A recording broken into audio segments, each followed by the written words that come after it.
Greetings and salutations, my birders, and welcome back to the Great Ace Attorney Chronicles. Last time, Sholmes got shot after a robbery at the pawnbrokers, and Gina is the main suspect because she was found with the body and the gun. The body not being Sholmes, it was the owner of this pawn shop. It's fine. Anyways, let's continue on. She's not letting us be her lawyer right now, so we have to one, get permission, and we need to get her permission to be her lawyer, so then we can get the slip to investigate the crime scene. But right now we're going to the Lord Chief Justice office to pick up Susato. Alright. Nothing really was done yesterday. Alright, Lord Chief's Justice Office. I gotta sit up straight. I realized that I've actually been pushing my lungs up my throat. 16th April. British Supreme Court. Lord Chief's Justice Office. Doesn't do anything about my starter though. Yes. No matter how many times I come here, I always get the same sense of oppressiveness somehow. Do you think this place is oppressive? I think it's normal. How so?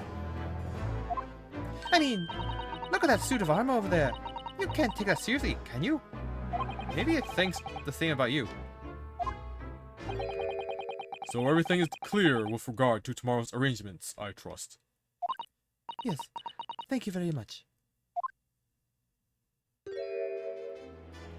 There they are, Susato-san and Lord Strongheart. I wonder what they're talking about. They both look very serious. Very good. There's nothing further to discuss. You may return to your lodgings. No doubt you have much to do in preparation for your return to your homeland. Wait, what did he just say? Your return to your homeland? Susato-san! Also, we just walked in here? Is there no security? Oh, Mr. Naruhodo.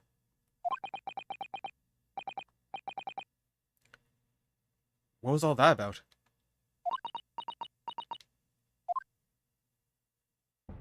Ah, Mr. Naruhodo. Thank you for coming to collect your colleague. What's this all about? Why were you talking about Miss Susato's return to her homeland? And tomorrow?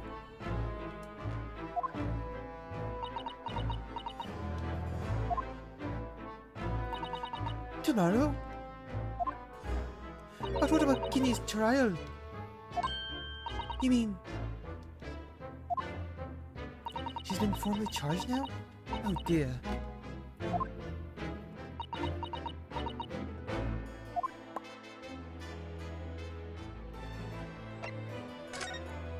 Returning to our homeland.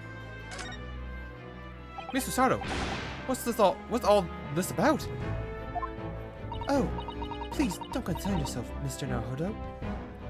It's only me going back to Japan. Your life here can continue just as it has. That's not what I asked.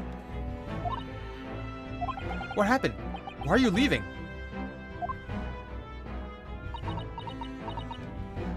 It's my father. He's fallen ill. Oh no! Oh no! Professor Mikotoba?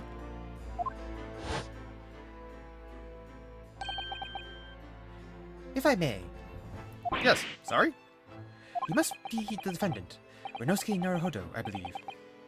Yes, that's right. My name is Yujin Mikotoba. I'm a professor of forensic medicine at Yume University.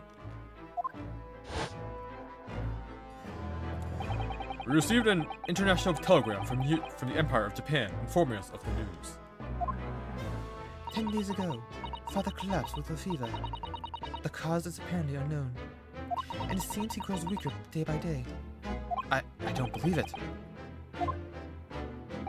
As you are aware, the voyage from here to your country's capital, Tokyo, takes about 50 days. I thought it would be prudent to hasten Mr. Sato's departure as much as possible. Yes, absolutely.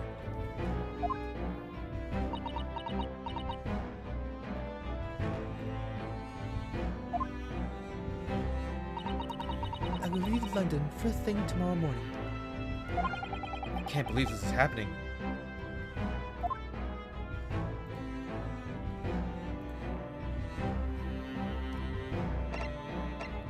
Gina's trial.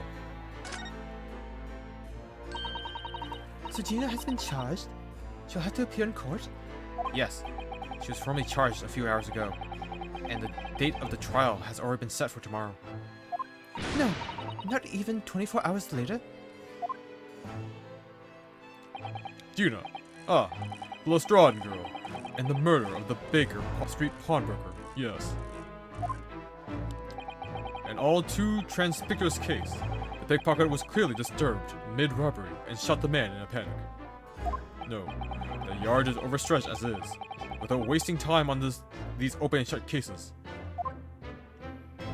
It's not wasting time. Ginny would never do something like that. Mr. Naruhodo. Oh, yes, Lord Strongheart? The deference to your fine services to date. Oh, in deference to your fine services to date, I shall overlook this young girl's insolence. I have no recollection of admitting a child into my office. Leave. Now. Of course, Lord Strongheart.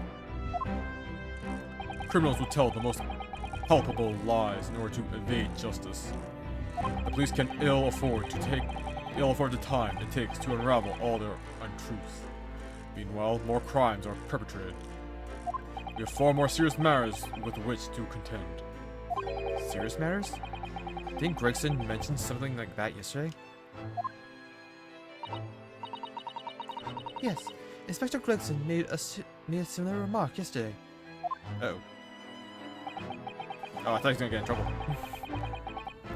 It's no concern of yours.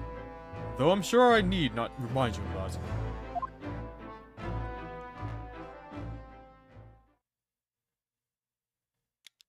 3 minutes precisely until my next meeting. You must excuse me. There's just one more thing, Lord Strongheart. Which is... it's Miss Lestrade's trial. I wonder if you might permit me to defend her. A timely suggestion. Sorry? The girl currently has no representation. But, that's not fair. Yes, she may be a pickpocket, but she still deserves a fair trial. Do not misunderstand me, young lady. The government provides for those too poor to afford representation with a public defender. The accused need only sign the relevant paperwork, and the defense barrister will be assigned to the case. However, the young girl in question has refused that right. Why would she do that? A question you would do well to direct at Miss Lestrade. You'll find her at the local prison. Yes, thank you. Now then, it's time I was leaving. Good day to you. What a day. Nina charged with murder. Susao-san about to leave.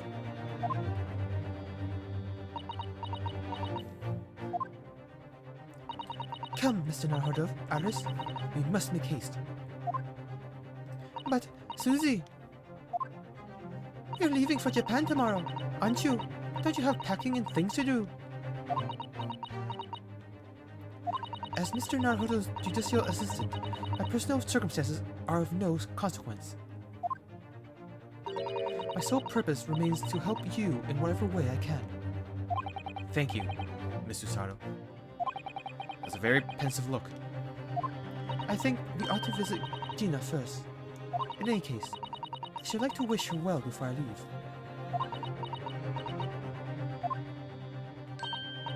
Yes, that sounds like a good idea. Let's go. If I'm honest, this has completely thrown me off. I'll just have to do what I can as a lawyer. Onward!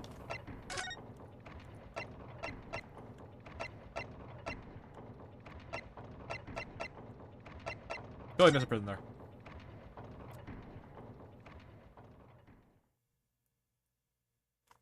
16th April. Local prison. Cell 13. Ah! Hello again, Gina. Can't believe I better keep that.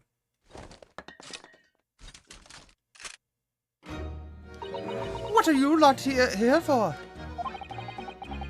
To have the muzzle of that grenade launcher shoved in our faces yet again, obviously. I think I need to improve the way you load the ammunition into that thing, don't I?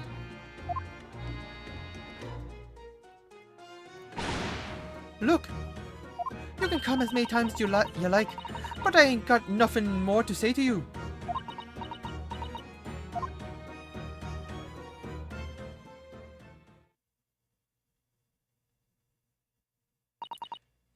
Gina, I wonder if you might hear me out. There's something I'd like to say. What? I'm sorry to say, I must reluctantly bid you farewell. Eh? Farewell? Tomorrow, I must begin my journey back home, to Japan. I fear we may never meet again. Oh, right. I've had the pleasure of meeting so many lovely people here in London. I have so many wonderful memories, and yet, as things stand now, there will be a glum parting indeed, for ours is so miserable. Susie! Well, that ain't my business! Both Iris and Mr. Naruhodo believe you to be innocent, Gina. They put their faith in you. But somehow, you can't find it in your heart to put your faith in them. Yeah, that's right! I can't! What of it? It grieves me greatly to have to say goodbye to my friends when they are so clearly unhappy. Because of you. What? It's my fault! Yes, so I have one final request, Gina, before our paths never cross again. Right here now.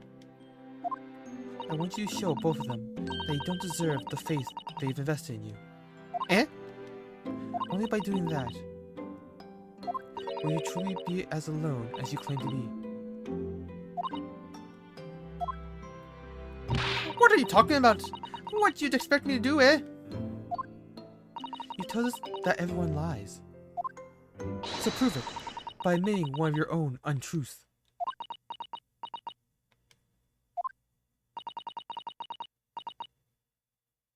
What about what you said before, Ginny? You said something about unforgivable lies. You must tell Mr. Naruhodo and Iris the truth now. That is my last request before I leave. My last request as a judicial assistant. No, I can't. Wherever those lies are, they're obviously weighing very heavily on Gina's mind.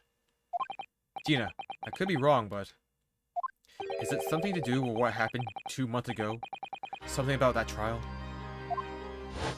You weren't really there, were you? The one in which Magnus McGilded was acquitted? Ah! The case of that mysterious murder that took place inside the omnibus? You were called as a witness by the prosecution. Is that what this is all about? Wow.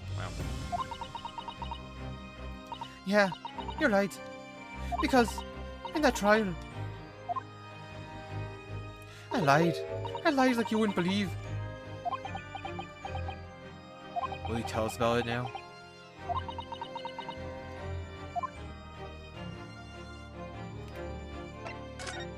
The trial 2 months ago. Like you said, it all happened 2 months ago. The coppers got hold of me and shoved me in the witness stand. And based on your testimony, Mr. McGilded was declared innocent. Yeah, well, the thing is, I lied about a whole bunch of stuff. I knew it. What sort of things did you lie about? I was out under the seat that night. That was the truth. Oh. Okay, that's unexpected.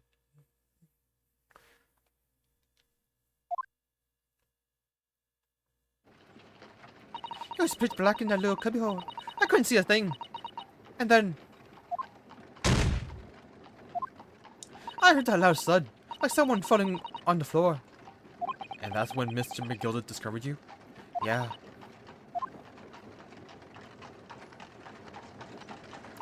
He pulled me out from under the seat and sat me next to the dead man. Wait, the dead man doesn't have a knife. There wasn't much light to see by, but when I looked at me and me hands, I've had the cove's blood all over them. I was so scared, I couldn't even speak. You had his blood on your hands? In other words, it was Gina that the witnesses on the roof deck saw through the skylight. Then, Mr. McGilda started asking you Oh, wait. That's the wrong voice. Didn't read the name properly. Then Mr. McGilda started asking you questions, I suppose? Who you were? And why you were hiding under the seat? Yeah, he did. Only, that's not all. What do you mean? I mean, he threatened me. Threaten you how? He made me swear about what I seen and what I heard. And about what he was gonna do after the cove was found dead.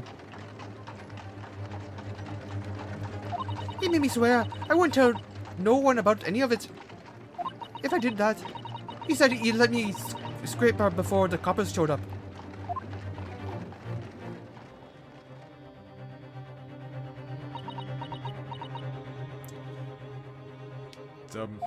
McGilda did kill the man then.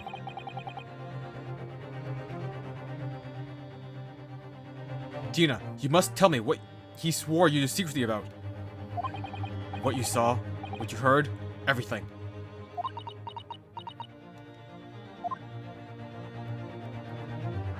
What you saw. You said McGilda made you swear not to tell anybody what you saw. But you were in the pitch black compartment under the seat the whole time, weren't you? Yes, with Mr. McGilda sitting above your head, if I remember correctly. Yeah, that's true, but it was when I heard the thud of the cove in the floor. I let out a little scream, see? Couldn't help it. McGilda heard that and dragged me out by my arm. And that's when I saw it. It was on the floor next to the old geezer, what had been stabbed. A disc, all bright and shiny. A disc? Do you mean? Yeah, that's it. The one with the D took off. Oh wow, it's so hard with the freaking flying. Yeah, that's it. The one what the D took off of me at Windybanks. So the music box disc was there, on the floor of the omnibus? Not for long. McGilda spotted it straight away. He picked it up smartest and stuffed it in his inside pocket. So that disc was in the omnibus 2 months ago, at the scene of Mr. Mason's murder. And the bog trotter told me. I want to mutter a word of it to no one. What you heard. Because it was so dark under the seat in the cab, I was straining my ears the whole time. After a while, I heard the door and footsteps inside the cabin. Presumably, that was McGilda getting on board. Nah, not only him. Oh, Because I could definitely make out the footsteps of 2 people.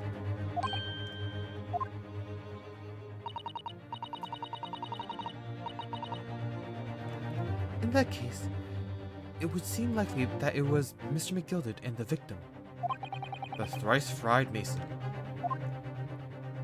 In his testimony during the trial, Mr. McGilda claimed he slept during the carriage ride. But whenever I'm in a carriage, I am taken with a fierce tiredness, and I always succumb to it. And your own testimony, Gina, supported his. could hear was the Irishman snoring.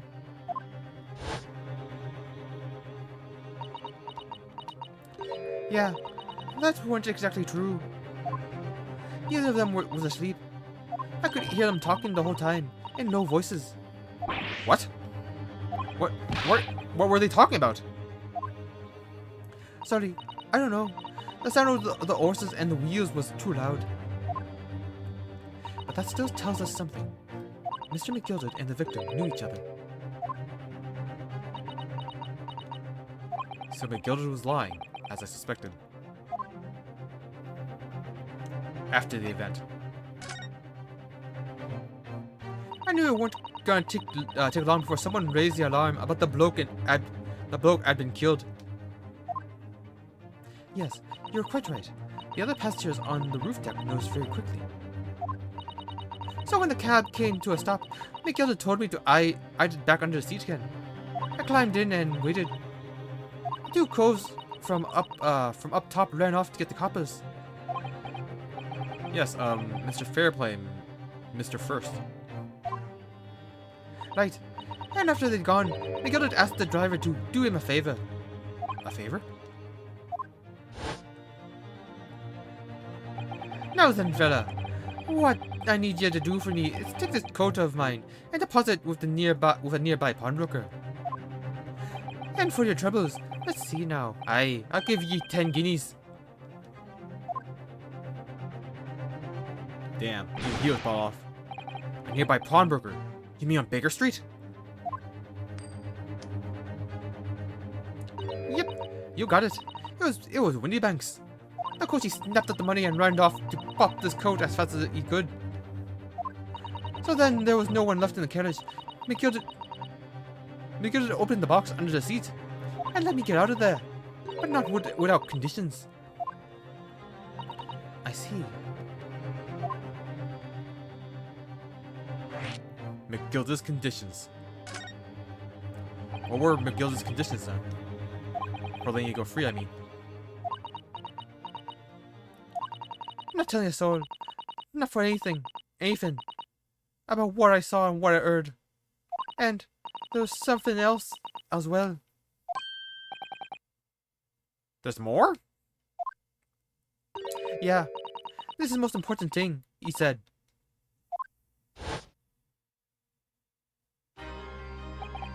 I'm after sending the coachman on a little errand for me. With some small change in his hand. Now then, did you hear what I asked of him? Did you see anything at all? At all? You asked him to go pop your weasel, right? Aye. The fiend's taking me overcoat to deposit with a pawnbroker hereabouts. And I want you, lass, to take the redemption ticket for it. Do you understand? What? You want me to have the ticket? That's right. And I'll come fetch it from you later. Sometime within the next 2 months. You hang on to it until then. Is that clear? And whatever you do, don't lose it. Alright then. And in case I might happen to be delayed at all, you go to the pawn shop, Windybanks, so it is.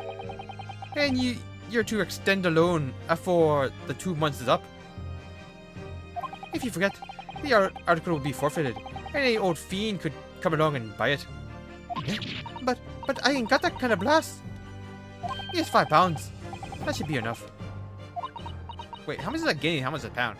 I have no idea what the currency is. I thought a shilling was like $1.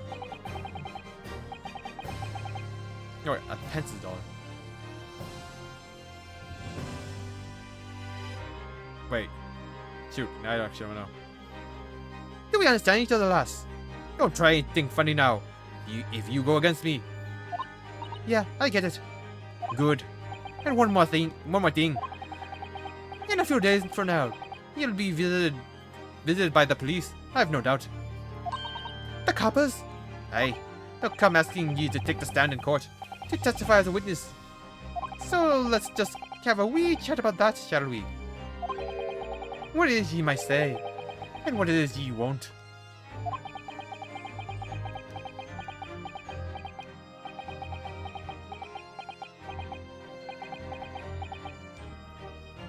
head down too low. That's why I keep looking like I close my eyes.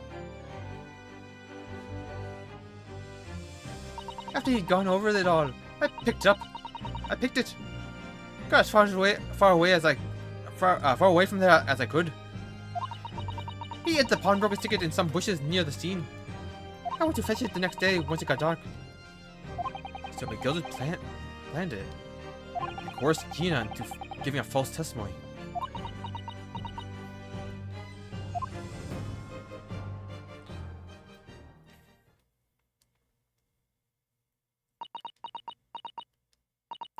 I bet you're ready to string me up, eh? I lied. In that big old courtroom, I told some corkers. The thing is, he said he would make it so we couldn't live in the East End no more. That's what he threatened me with. What a wicked man. He knew everything of what went on in the back slums. He knew we had no one to look after us, and we was all just looking out for each other, getting by together. So you mean Miss McGilded would have...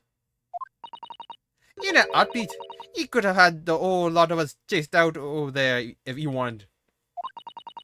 And then, could we have gone, eh? Nowhere, that's where. So, I didn't have no choice. Thank you, Gina, for telling us everything. But, I'm for it now, eh? Go on, Emmett. You must be livid. Well, you can make amends by doing me a simple favor. A favor? What?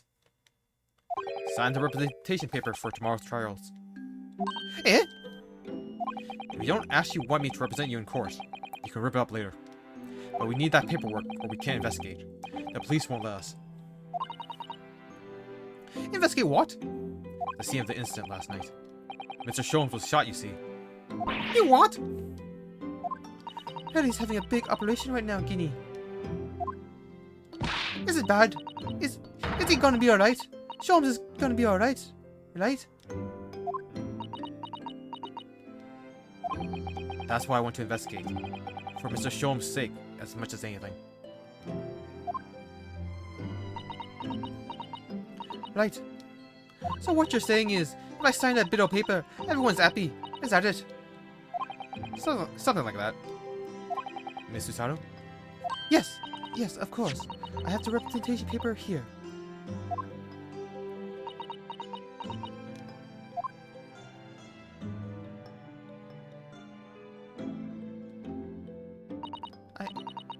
I don't need no one to stick up for me, though.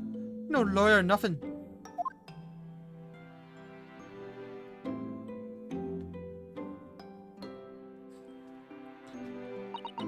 Poor Ginny. She seems so lonely. Gina's representation papers haven't entered in court record. The paperwork signed by Gina to put me in charge of her defense. Showing this to Scotland Yard detectives gains us access to the crime scene. Well, at least this should mean we can investigate the scene at Windybanks now.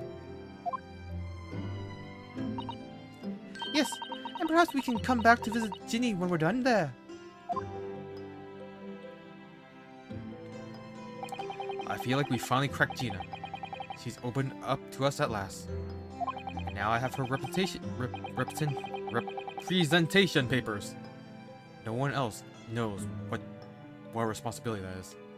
Anyway, for now, it means Inspector Gregson can't stop us investigating at Windybanks. Although, something tells me he's not going to be happy about it.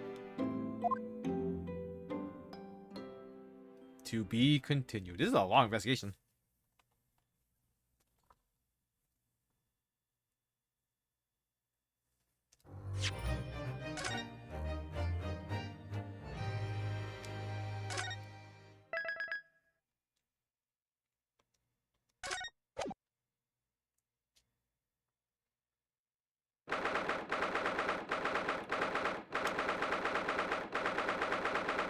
Maintenance. Sweet. 16th April, 1:26 p.m. Windybanks Pawnbrokery. Here we are again at the scene of the crime. Now to thrust these representation papers in Gregson's face and see what he makes of them. Hello again, Inspector. Do you have a minute, please? What is it now? You should go home and get some rest. Here you are, Grigsy. Here are the representation papers. Your ladyship! How? I don't believe it. How the devil did you get that stubborn little ragabash to sign that? I salute you. That is good work, that is. I can see you've been very busy here as well. How about some tea? It's a special blend designed to relieve fatigue.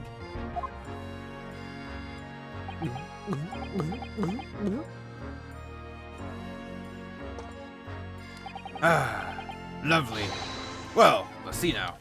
Yes, yes. I hardly feel tired at all. I'm fit as a fiddle, your ladyship. Would it be alright if we investigate the scene of the crime then? Do as you please. My temple is hurting. You know where it happened. Through the door behind the counter. Yes, the storeroom. That's where I discovered Mr. Windybank and Gina. Does he have a picture of a golden retriever? Right. Well, I'll be getting back to business then. Will you be investigating in the storeroom as well, Inspector? If I'm perfectly honest, we need to wrap this up before long. Can't afford to spend too much time on it. But there's so many articles to go through. It's taking forever, even with the lads working around the clock. Which is a problem, because there's another case the yard needs to investigate urgently. That must be what Lord Strongheart meant by far more serious matters before. So what I'm saying is, don't get under my feet, sunshine. Come then. Let us not waste any time.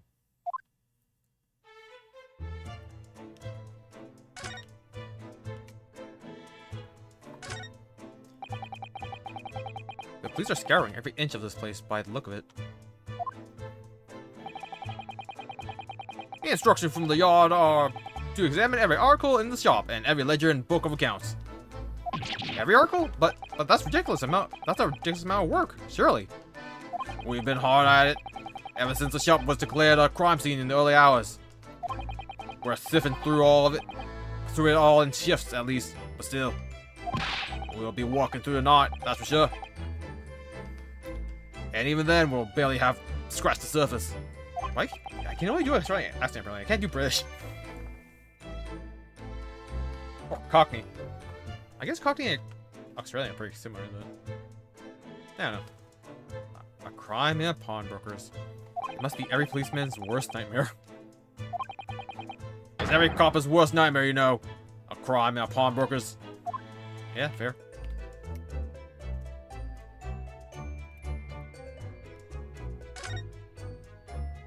What? Okay, sure. There's the article ledger here, and Mr. Windybank's notes, and... What's this? It looks as though someone left a little photographic print behind. Oh, look on the back. There's some writing. Is there? Oh, show us, Susie. Show us.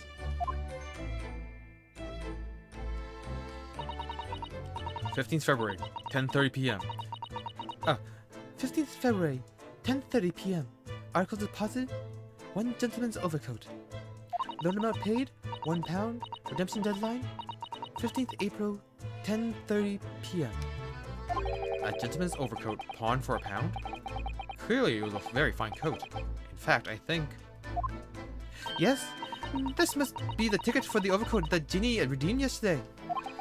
And is still wearing, which belonged to Mr. McGilda, or to McGild. I would never have expected the redemption ticket to be handwritten on the back of a photograph, though. It seems Mr. Windybank just used whatever piece of paper he happened to have at hand. This photograph of a cat. It looks very familiar, doesn't it? I'm sure I've seen the exact same picture somewhere else recently. Oh, yes, you're right. Very recently. It's the same as the one Ginny gave us earlier. Of course! I was forgetting that she gave us that print. Well, what are you waiting for then, Mr. Naruhodo? Get out. Alright. Let the cogs turn, jeez. Oh, they're different. I think the eyes are slightly off.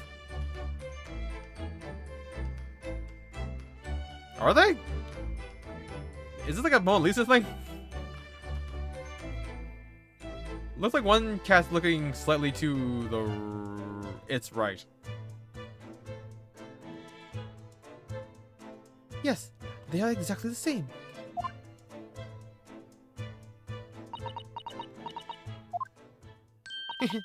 I've got it. These two photographs hide an amazing secret. A secret?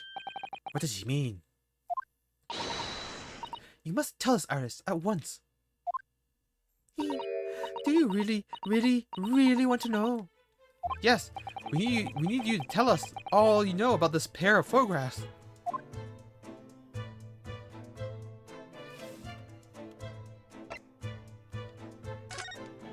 Pair of photographs. So Iris, about these two photographic prints. The one we found here on Mr. Winniebank's counter, and the one Gina gave us before. What is this amazing secret you mentioned that's hidden between these two identical prints?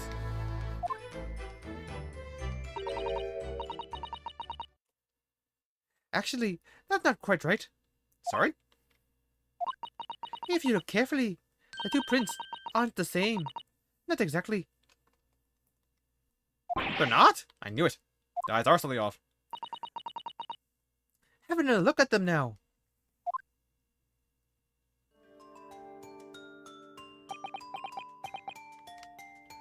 Can you see they're just slightly different from each other? I think so? It's very subtle though.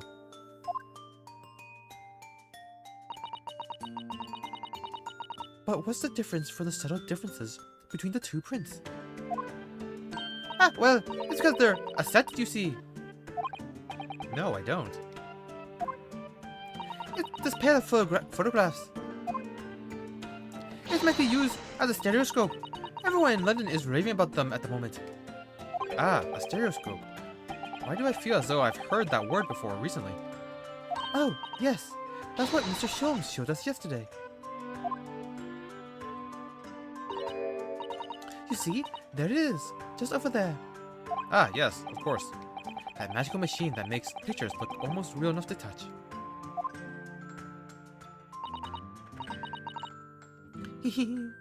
Well, actually, it's quite possible to see the same depths in pictures, even without one of those contraptions. What? Really? Do you know how a pair of flat photographic prints can appear to have any depth in the first place? No, I have no idea. Oh, wonderful! Then I'll be able to tell you. She's over the moon. Bless her. Should we let her explain, though? We really need to carry on investigating the scene. I, for one, simply have to know. How stereoscopic prints work. Have you ever considered, Runo, how our eyes see depths in the world around us? Well, I just opened them, and it works. But the reason it works is because we have two eyes. 2 eyes. Shocking. If you try closing just one eye at a time, I think you'll see straight away. What you see in your left eye, and what you see with your right eye, are ever so slightly different. You get a different view of each eye. Yes, the position of objects seem to shift slightly. Exactly, and in your head, your brain uses that shift to estimate the depth as it merges the two views into one. And that's how we can sense depth in everything we see. My brain really is amazing, isn't it? It does so much without telling me. Ah, I think I see. So the pair of photographs consists of a left eye view and a right eye view. Is that right? Oh, well done, Susie. You're so quick. So, if you can persuade your brain to merge the two pictures together in your head, you'll be able to see depths in these prints? Yes, Bruno. You're beginning to understand. A stereoscope's function is to act as your brain and allow you to do just that. Yes, but As long as you have 2 images, 2 eyes, and 1 brain, you can actually do it yourself without needing a stereoscope at all. You can? Really? How to view stereoscopic prints. Let's try it. Let's see if you can view this pair of prints without the help of a stereoscope. oh yes, I'm dying to have a go. Susan really loves this kind of thing. You need to be able to cross your eyes. That's the main thing. Can you both do that? Cross my eyes? I think I can. Watch me. And see if you can copy. Make your eyes do this. Alright, let me try. Are you ready, Mr. Naruhodo? This should have been the thumbnail. If I didn't want to spoil myself, if I wanted to spoil myself, I should have made this thumbnail. There! How's that? Wonderful! Now it's your turn, Bruno! The trick is to concentrate on looking at the bridge of your nose with both eyes at the same time. Not exactly an easy task when 2 people are staring at you cross-eyed. Alright, that's enough practice. Now let's try looking at the prints. Start by staring at one print and slowly crossing your eyes.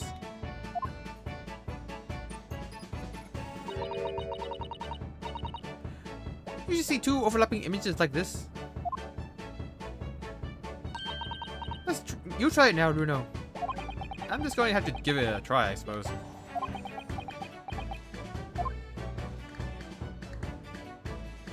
Did the print split into 2 images for you?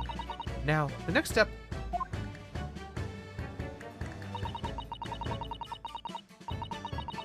is to put the pair of prints side by side like this. And then to try crossing your eyes again. The prints should slowly merge together.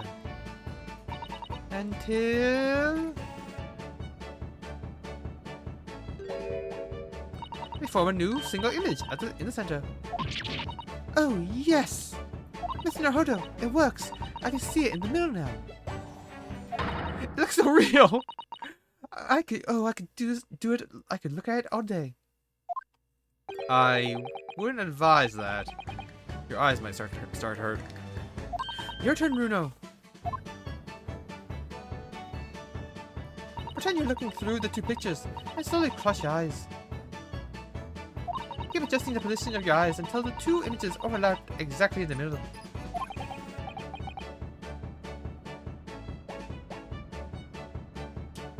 It's hard to do. I think the Mars too big. Like this, is it?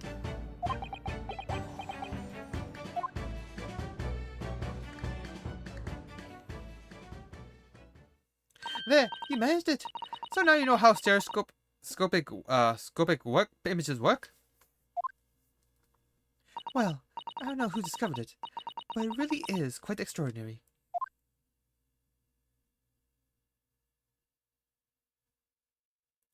So what do you think of these stereoscopic prints then, Bruno? They're certainly amazing, but it isn't easy to get the knack of viewing them properly. No, some people find it easier than others. But that's why contraptions like this exist. For people who find it tricky. Oh. Oh, I recognize that. We saw one over there yesterday, didn't we? If I remember correctly, you press this little knob here. Then set the pair of photographs in the stand at the back and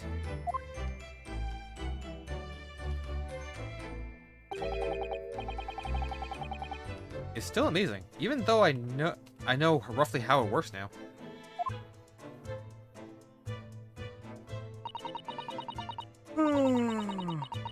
Well, London seems to agree with you. Stereoscopes are very popular at the moment. You can find one of these voting contraptions in lots of households in the capital currently. But these little machines are so affordable. Surely there's no need to go around staring cross-eyed at pictures like you hate them.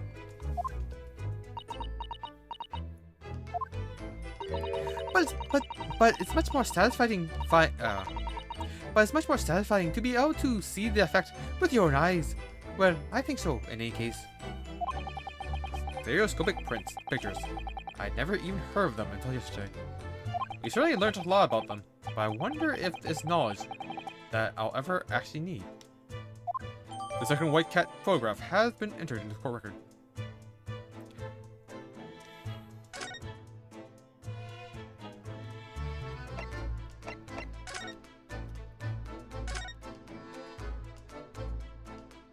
Oh my god, why?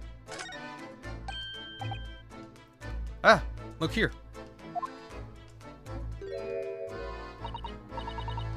oh yes, a bullet hole. And I can see the bullet is still lodged in the wall.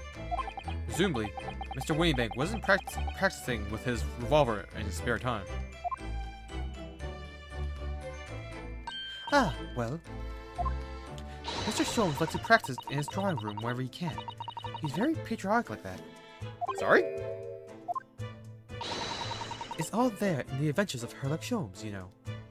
Isn't that right, Iris? Ah, did I write something like that? Partly in jest, perhaps. In jest? Well, he doesn't do it often. It is quite a dangerous pastime. He doesn't do it often? He shouldn't do it even once! He shouldn't even do it once! Forget that for now, Bruno. Let's examine this bullet. What's that around the bullet hole? Is it blood? A suspicious red stain on the calendar. Aha! I may well be able to help with that. What? There's nothing like the sight of blood to get the blood pumping, is there, Bruno? I have a feeling I'm not as bloody-minded as you, Iris. I'm afraid the sight of blood makes my blood run cold. There you have it, you see? When it comes to blood, we're all different types. Yes, what a scientific observation. So you need this. Oh no.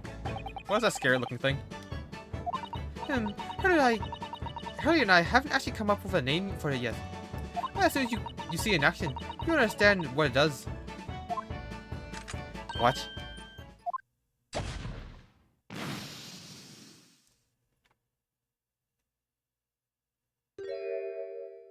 Oh! The color of the bloodstain has changed! There! Does it make sense now? Yes, I think I'm starting to understand. Good. It works on the principle that different people have different types of blood, you see. Yes, how wonderful. The chemical it fires combines with the blood and makes it change color. So you can identify whose blood it is that you're looking at in a flash. Oh, what a fabulous invention, Iris. Is it? Isn't it? I like Ginny would say it's bleeding great. So, whose blood are we looking at, then? Well, all the chemical does is turn their blood into a different color, so... Just find someone whose blood turns the same color, and you'll know who it belongs to, in a flash. Kinda, sorta, maybe, not really. It's more like 2 flashes, really, isn't it? 1 flash or 2. This could well turn out to be a very valuable clue. So we must make a note of it in the court record. The blood sample has been entered into the court record. A sample of blood analyzed with a special chemical indicator developed by Mr. Sholmes. Different people's blood turns different colors. Let's keep testing and adding the results of any other blood analysis to the portfolio. As long as I have the region left, sure.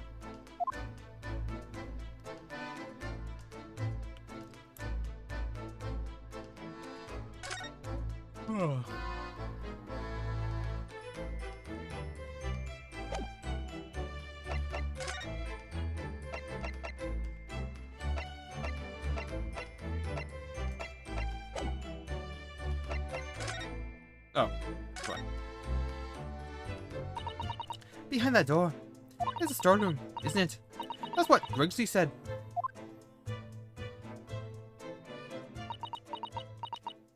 Yes, and that's where I saw that dreadful scene last night. Through the low window in the door.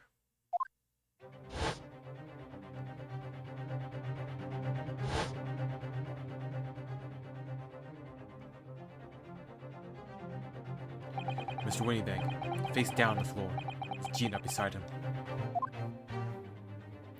As the accused legal representative, you have the right to examine the scene, Mr. Naruhodo. You must make a thorough investigation.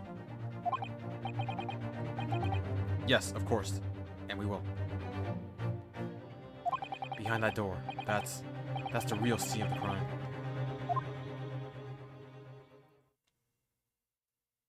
Don't worry. If there are clues in there, I'll find them.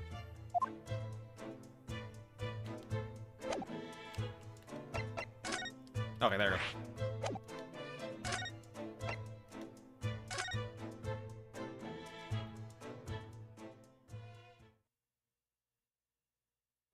"16th April, Winniebank's storeroom.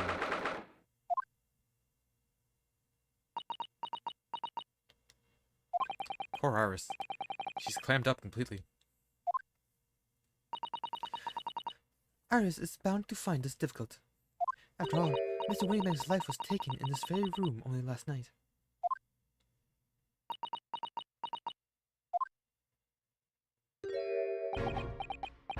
Ugh! Wait, Inspector! What's it now, Sunshine? You took one look at me and tried to run away. You think a Scotland Yard inspector would run away from some jumped-up low defense lawyer, do ya?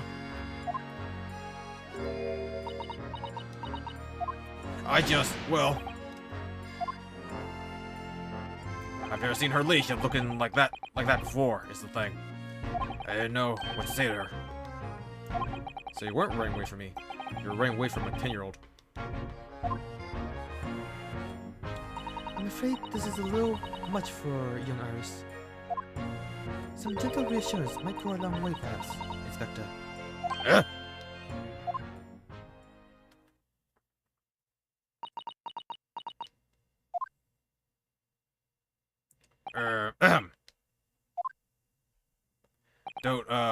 Don't trouble yourself when dueling your ladyship. I mean, at least you're not dead, are you? You are terrible at this, Gregson. I don't think that went very well. Why? Look, I'm in the middle of an investigation here, Sunshine, and I told you not to get under my feet. And we have investigating to do ourselves. Yes. I'd like to hear more about what the socially inept inspector has to say. Oh, Harry. And inquire into Mr. Sholmes' operation. And inquire into how Mr. Sholmes' operation is going.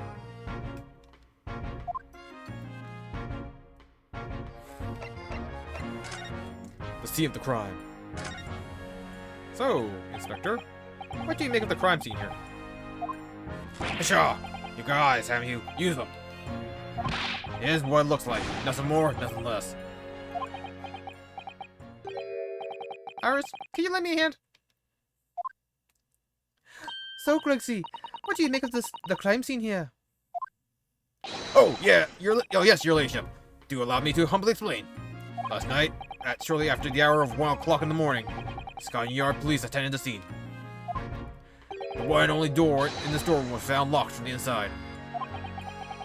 So, it was locked from the inside.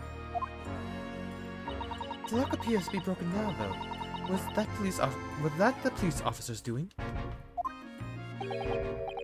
Quite right, ma'am, quite right. We took the liberty of smashing the door in, as humbly as possible. Oh. As you can see, the victim was discovered prostrate on the floor. That's wise. And next to the aforementioned body, we discovered the vile gutter child. What are you talking about, Guinea? She's my friend, you know, Inspector. Miss Lestrade, the hapless girl, was curled up on the floor, dead to the world. She's still alive, you know. Yes, when I saw her, she appeared to be unconscious. And I'm afraid to say, she had the gun that was used in her hand. No! Presumably, it's the gun that's still down there on the floor now. In her pocket, we found the key to the door as well. What? The key to the storeroom? And you say the storeroom had been locked from the inside, Inspector? Okay.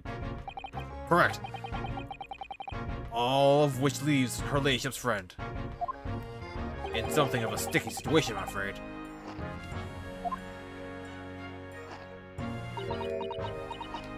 Honestly, my personal opinion is that it's all some sort of misunderstanding. Of course it is, Inspector. Of course it is. Sholmes operation. Galaxy, do you know anything about Hurley? Is the operation finished? Is Hurley alright? Is he... The thing is, Don't mince your words, Inspector. Please. You don't mean to say that Mr. Sholmes is... No, the operation's done and dusted. It's just that, well... Out with it! Yes, ma'am! They use something called a general anesthesia. It's the latest thing. Renders the whole body insensitive. A whole body? Anesthetized? Is that even possible? I mean, the operation can be completed while the patient is fast asleep. It means the operation can be completed while the patient is fast asleep. Goodness, in the Empire of Japan, we just managed to provide laughing gas for tooth extraction. The trouble is, the latest thing isn't always the greatest thing, if you follow what I mean. They couldn't get the medication to work at first, so it took hours for him to nod off, or so I hear. And now that the ops finished, they can't get him to wake up apparently. Oh my. No one knows if the anesthetic still in his system or if the bloke's just plain exhausted. But anyway, all they can do is stand back and watch him until he comes around again. Hurley. The moment he opens his eyes, your ladyship, I swear I shall get word to you. What a surprise. Even in matters of life and death, Mr. Sholmes has to do things his way. Or examine his gun. If it's the pawnbroker's gun, it should only have one bullet if he's telling the truth. This is a revolver. A real one. And quite possibly the murder weapon. Used to take Mr. Winniebank's life. What's the matter, Susie? You and Bruno look like you're about to faint. Well, it's just that I've rarely seen a gun in the flesh. And I've had issues with guns in the past. But anyway, we saw Mr. Winniebank with us yesterday, didn't we?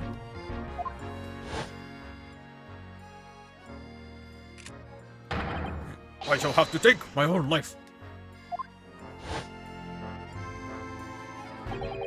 It must be the same gun. And last night, when I looked through the spy hole in the door to the storeroom here, that was the same gun I saw in Gina's hand. Mr. Winniebank told us that he only ever had a single bullet loaded in his revolver, didn't he? Well, it's empty now. The one and only bullet he had in his gun has been fired. So we can be fairly certain that that only a single shot was fired from this revolver.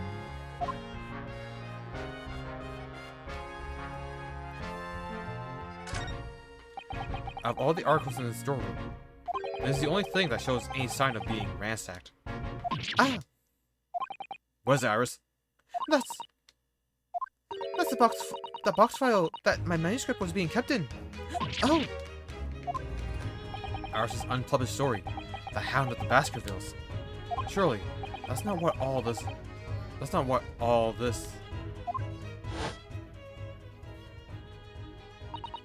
sorry, Iris. But if you ask me, he sold it. Without telling you. We must check inside the box. At once. Yes?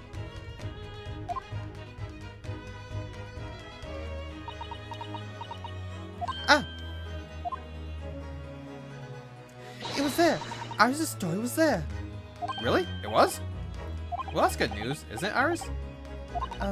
Yes. I mean, of course I believed Hurley when he said he'd deposited here, but still. It's a relief to actually see it. Really? Because that's not a very well-hidden frown. Iris' manuscript has been entered into court record. A long, unpublished story that Mr. Sholmes deposited at the pawnbrokery of the victim, Mr. Windybank, is entitled The Hound of the Baskervilles.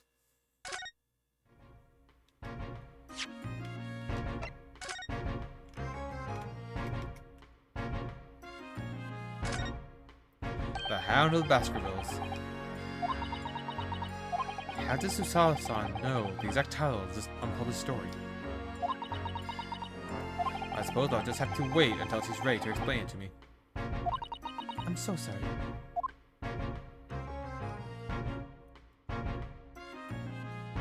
Almost make out a page.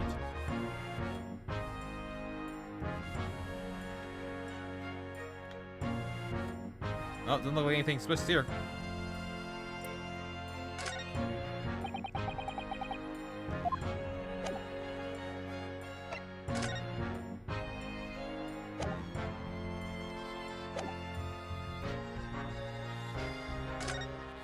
Look at all these articles that have been deposited. The room is stuffed full of them. I can't believe how many there are. A bicycle, a gramophone, musical instruments, even some enormous paintings, look. Pieces of different people's lives. Gently gathering dust in here together. There's something very peaceful about the atmosphere in here. Or at least there would be, if not for the chalk outline on the floor and the policeman shuffling around. Not much you can do about that, Sunshine. Can people read my mind so easily? Am I that open book?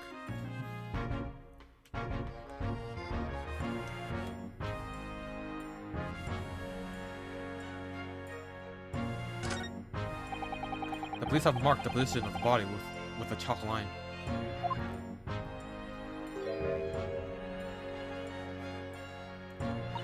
Oh, Mr. Windybank.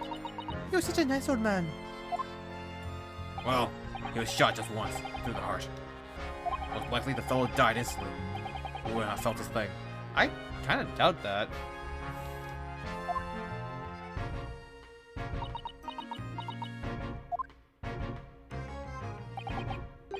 This must be his blood then. Ah! I don't like to ask at such a rigid time, Iris, but I wonder if perhaps... Don't worry, Susie. I'm ready for action.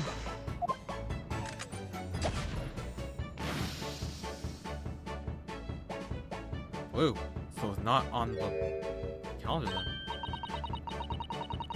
So, now we know the color the chemical turns when it reacts to Mr. Windybank's blood. And it doesn't match our analysis of the blood.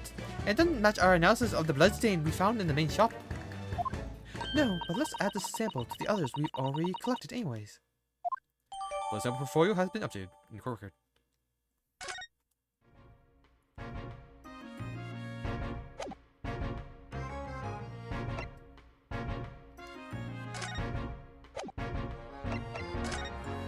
What do you think of this? Professor Gregson, could you give me your opinion about this? Do you think? We don't tend to share, Sunshine, now with the general public.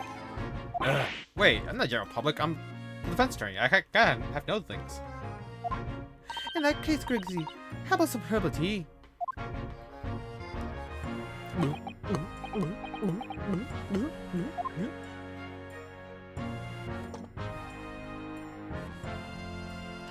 Ah, lovely. Thank you very much. That really hit the spot, your ladyship. You don't mind sharing that then?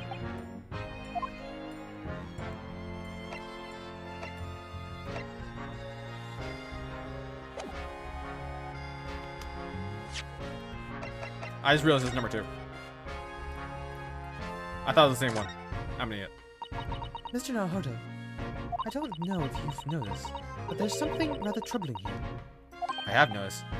The red smear, you mean? Yes, it looks like blood, doesn't it? I wonder if Susawa-san had picked up on that. Well, in that case, Yes, we need Iris.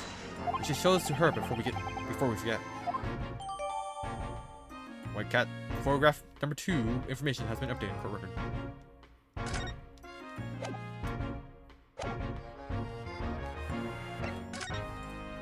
Where do we talk to Iris?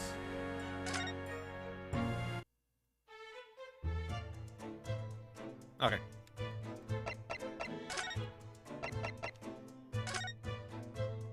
Oh, that looks like blood.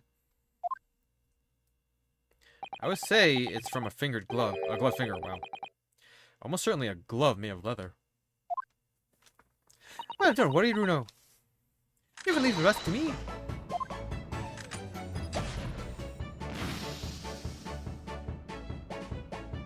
Purple, a third bloodstain.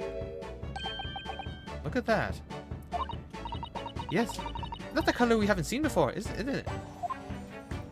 We simply must add it to the portfolio of blood samples. It could be an important clue. Although, it would be nice to find out whose blood these different colors correspond to at some point. Well, this particular stain of blood. Oh, you've had an idea, haven't you? You know whose blood this is. I think I do. Yes, I have an idea whose blood it is. Not from the color it turned, but with the little deduction. That's right, I think it's clear. Iris, you know as well? You first, Runo. Who do you think it belongs to? Alright, I believe that this is the blood of...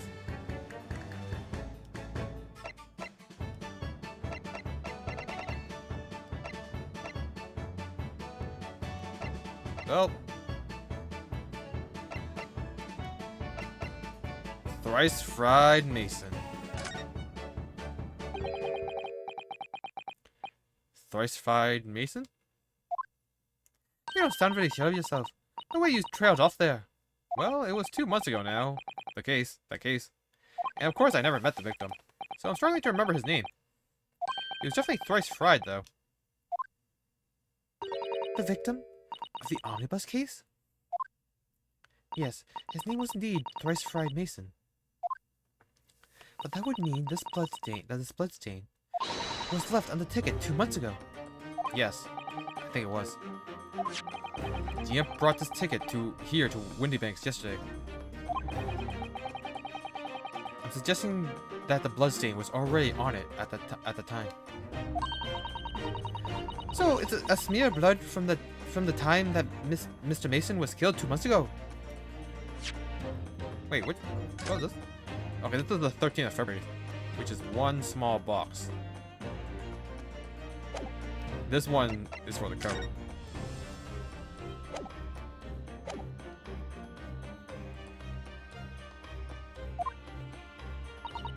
Something else is coming back to me now. Mr. McGilded was also wearing leather gloves that night. Now I ask you, whose good-hearted soul wouldn't rush to help a fella bleeding from his stomach? I wasn't about to start worrying about me gloves now, was I? I reached out to give the man a hand. It certainly does look like a leather glove thumbprint, this mark. But we know Mr. McGilded had no injuries at the time anywhere on his body. From which we can conclude that any blood on the glove belonged to the victim, Mr. Mason. Mr. Naruhodo, you sound just like Mr. Scholes. Minus the quirky slip-ups, I hope. Yes, I think you're right, Bruno. Very well. Let's make a note of this. Details of the pawnbroker's ticket for the coat have been updated in the court record.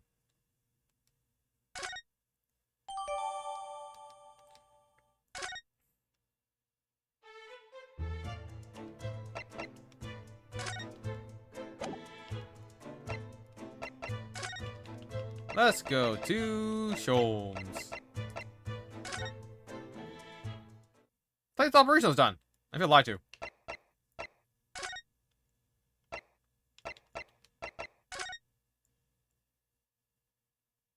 Oh, we're actually done?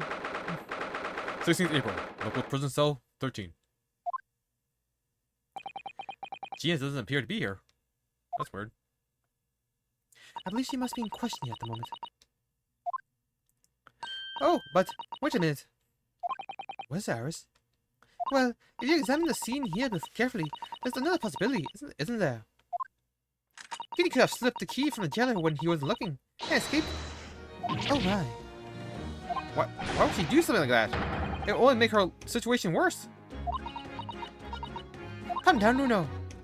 I was only joking, of course. Oh. You had me worried there. I thought it was a great deduction. Yes, it must be your way of words, Iris. You're so wonderfully persuasive. Perhaps you don't fully understand the way of your words carry. The weight your words carry. Oh dear. I'm sorry. I suppose a light-hearted great detective is a contradiction in terms. Well, in the same situation, I'm sure Mr. Sholmes would have thrown his head back and guffawed. I'm not entirely sure that's helpful, Mr. Naruto. Well, anyway, it looks like we won't be able to talk to Gina for a while. We should try to make progress with our investigation in the meantime. Yes, come along then, Rio. Come along, Susie.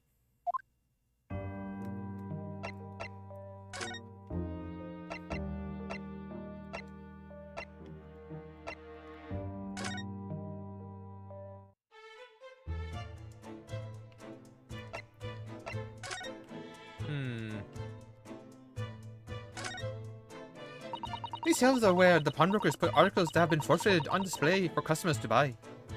Yes, it's really a strange miscellany, isn't it? I mean, who would buy this horse statue, for example? Well, sometimes you can find some real treasures among all the junk, you know. Are you alright, Bruno? Oh, it's just, well, it looks like a collection of useless junk as a whole, but when you pick out individual things, you can't help wishing you owned them. Even that horse statue. That's exactly how pawnbrokers work. They're very clever.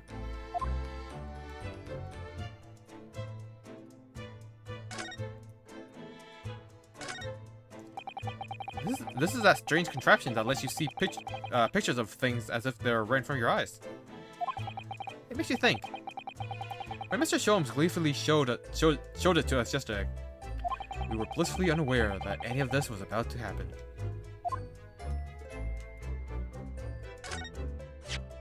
I'm fairly sure this contraption was here yesterday as well. Here we are, though I'm not confident I can get it closed again. Oh, yes, that's the floating stereoscope. Really? This is a stereoscope? Mr. Sholmes showed us a picture yesterday that you were supposed to be able to see in 3 dimensions. But for that, he used the great big contraptions over there. Ah, well, that's for use in public houses and places like that. It contains a carousel with all sorts of pictures inside. But this little thing is a much simpler design for use at home. There are special shops selling prints you can use in them. I have a little collection myself. I wonder if I can make money out of these in Japan. It would be keeping my toilet sparkling clean, anyway. What?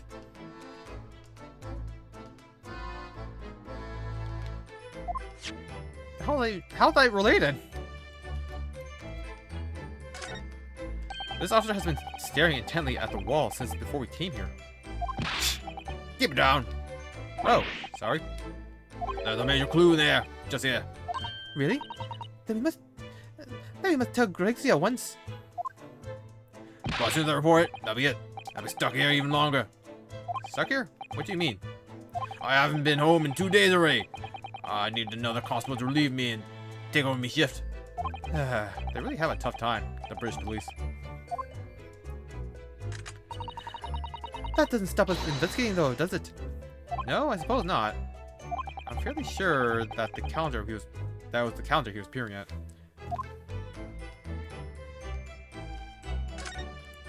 Green blood. This seems wrong somehow. Oh, there are all sorts of different colors. There are pretty pinks and purples too, you know. Like I said, everyone's blood is different. I wonder what color blood my blood would turn out. Actually, I don't want to know.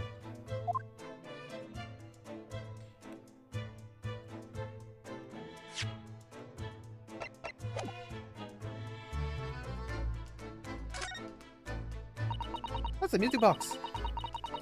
Do you have them where you come from, Runo? Yes, but I've never seen one as large as this in Japan. Oh well, this would be a treat. Shall we have a listen?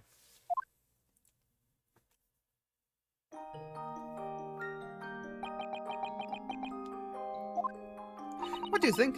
Isn't it a pretty sound?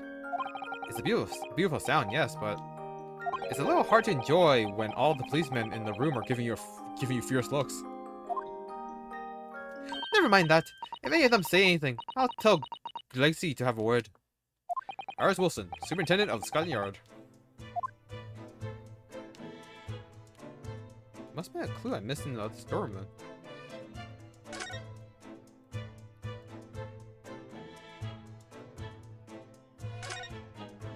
Wait, the shovels? Okay, never mind. That ledger that's open on the counter there really is enormous, isn't it? It must be an awful lot of work to keep track of all these hundreds of items in pawn. It's too much to think about.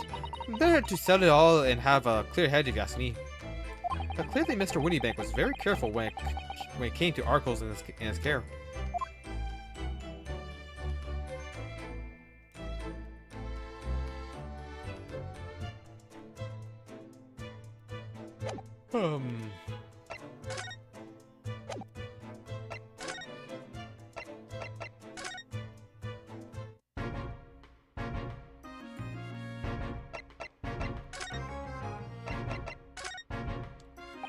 Nope.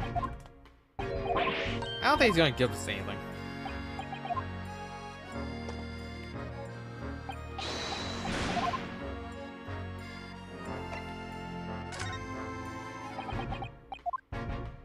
Bro, you asked me about these.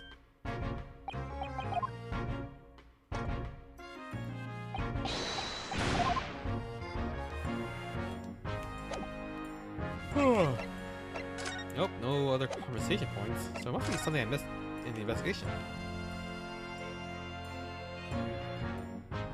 Nothing seems to be out of place. Or not. Why? Iris? Don't worry, I'm alright. But we must find the true culprit. Yes, absolutely.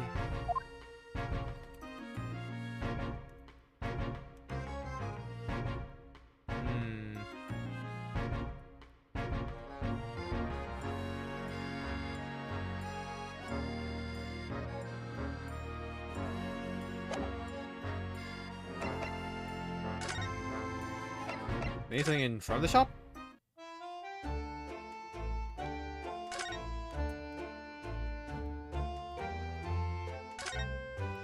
There's still a Scotland Yard carriage outside the Winniebanks. I never imagined we'd be investigating a case so close to home. Poor Iris. She's very upset by all this. I'm sorry. I was there. I should have done more. None of this was your fault, Bruno. So please, don't apologize. But it's the criminals who are to blame for all this. So let's investigate and work out how to catch them. Yes, you're right.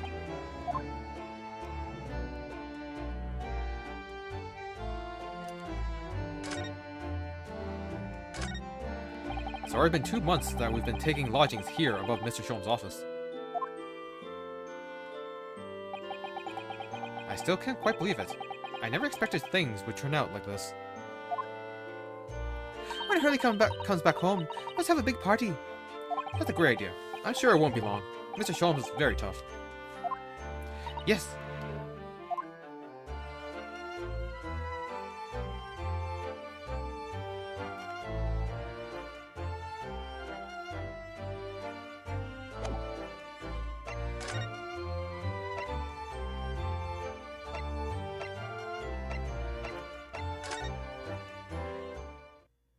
How is Sholmes not out yet?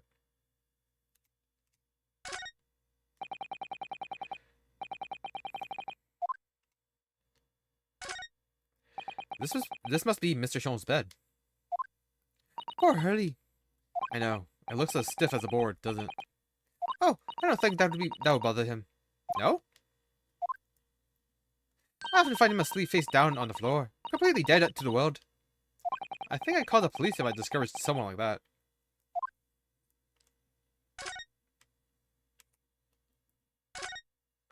I wonder what these are. Do you have any idea, Iris? Oh, have you ever seen crutches before? Let me explain. They're for people with leg injuries, to help them walk. You hold one under each arm, you see. Ah, right. I thought they were weapons of some sort. Why would there be weapons in a hospital? I thought maybe a fighter had been injured in a battle contest and had been brought here along with the weapons. That's surprisingly plausible.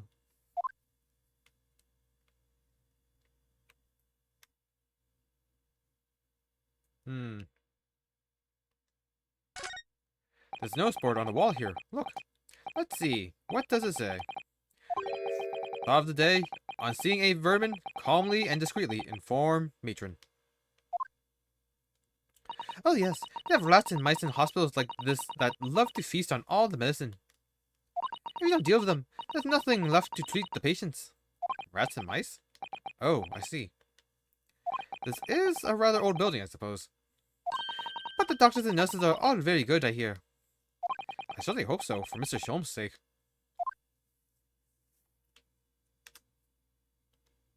Nothing here.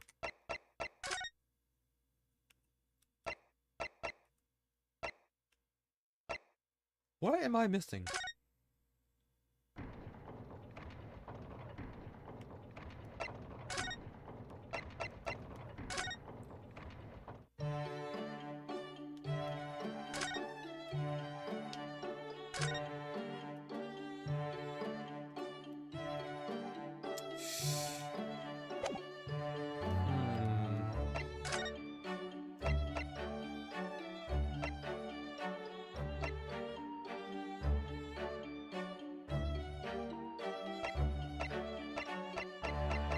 Dia's not in the prison. Sholmes isn't out yet.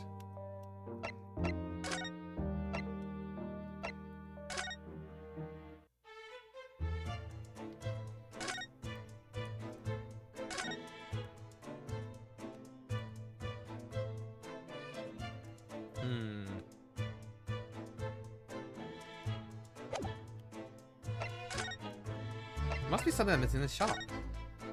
These are footprints? Or maybe Iris needs to see something.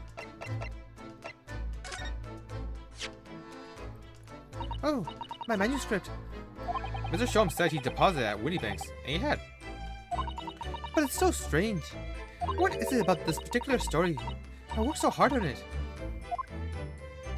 Why would Hurley say I can't publish it? I'm afraid I have no idea. All you can do is wait until he's ready to tell you, I suppose. Oh, maybe it's because Hurley isn't in it enough. Maybe I didn't give him enough good lines. Yes, maybe. I wish I could say that definitely isn't the reason, but I can't.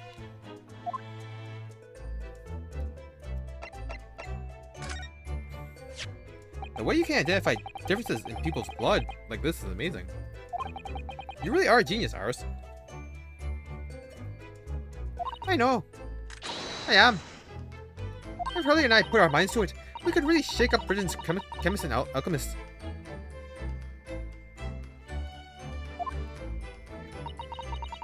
And you could shake up Japan's lawyers and judges, couldn't you, Mr. Naruhodo? Oh, for sure. Even if I didn't intend to.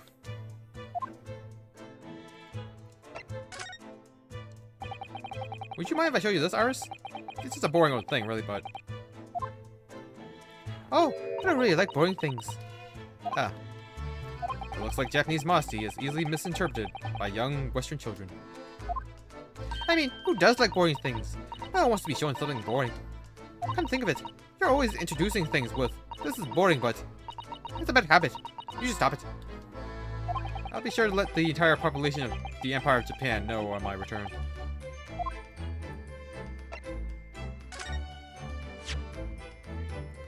Poor Ginny. This is all my fault, really.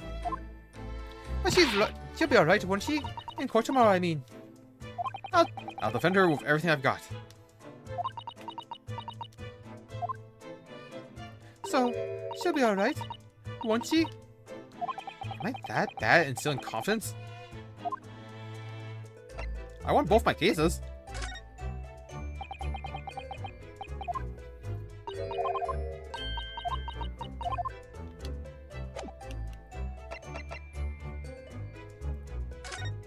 There must be something I'm missing.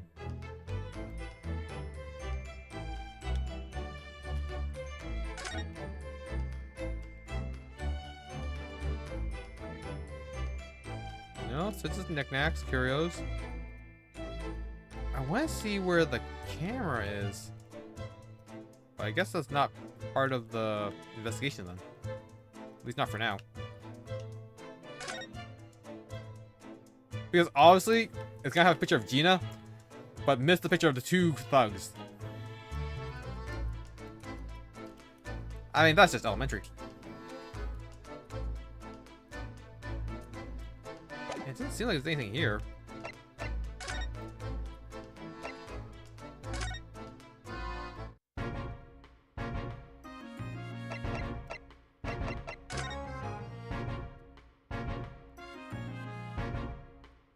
Yeah, this thing examined, this thing examined.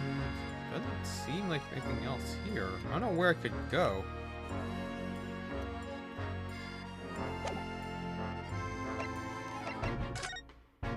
I can't even present portraits.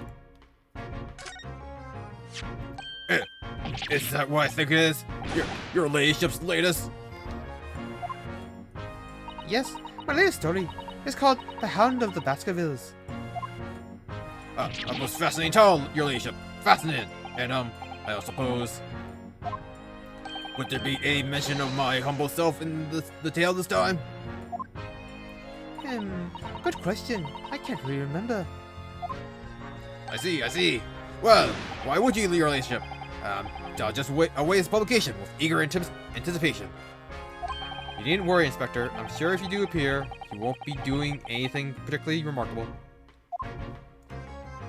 You're not gonna be arrested, sunshine. I didn't mean it like that. And even if I did, you wouldn't have been her ladyship's head off, would you?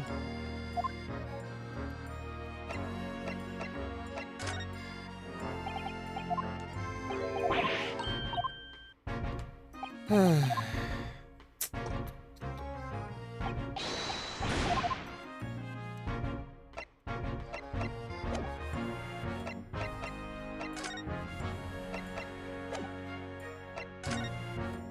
really seem like there's anything else I can do. Yeah, I am stumped where it should go.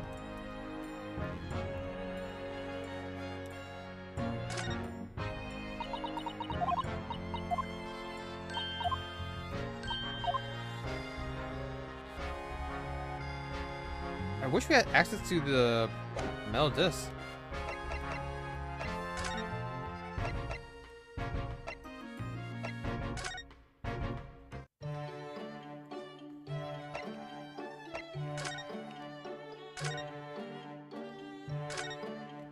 Look at Mr. Shom's desk. It's completely clear.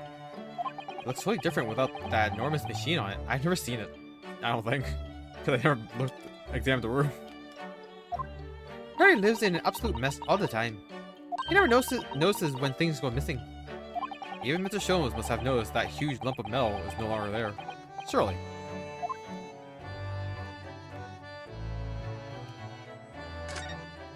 There's all sorts on these shelves. Chemistry apparatus, books, papers, and lots of things I've never seen before. It's all heaped up so high. I can't help feeling that a whole lot is going to topple. The whole lot is going to topple at any moment. Yes, Harry does tend to overload the shelves. That's one way of putting it. He wanted to look something up in one of those books the other day, you know. But it was so tightly crammed in, he gave up and went out to buy a brand new copy instead. The rich know how to live.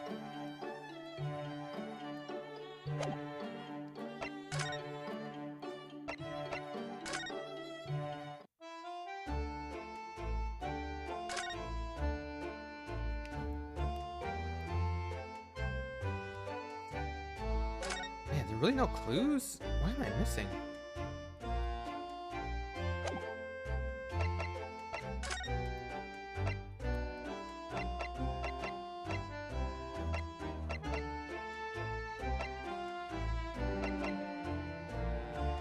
This is always the hardest part when you like feel like you examined everything, so you have to start like presenting stuff, but you don't have anyone to present to. Maybe I look at the court record and examine everything in detail.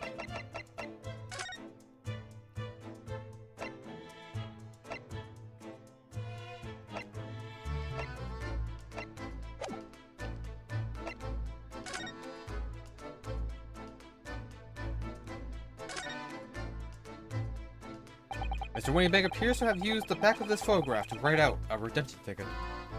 He's written it very neatly, but still, perhaps he ran out of paper, so he had to use anything he had to hand.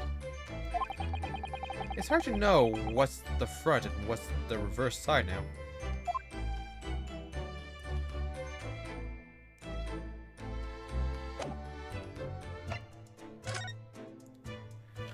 Representation writ. I, the undersigned, agree to legal representation by the lawyer named hereunder in regard to the following incident. Defendant Gina Lestrade. Alleged offense, murder of Baker Street pawnbroker. Day of trial, 17th April, 10 a.m. Attorney-in-law, Renosuke Naruhodo.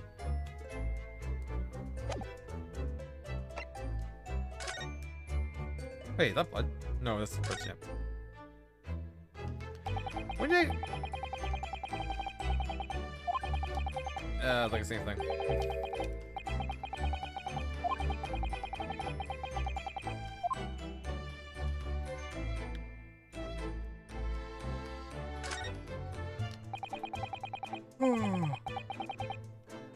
This is an adorable little cat. I think it looks a little like Wagahai. I always thought that cats liked to curl up inside under the Hyakutatsu blanket when it snowed. Maybe British cats are different. Actually, now we have both pictures. I could have another go at viewing them as a stereoscopic image. So I need to cross my eyes and try to get the two cats to merge in the middle as one. It's such a hard thing to do. Whoever thought of this in the first place must have spent a long time staring.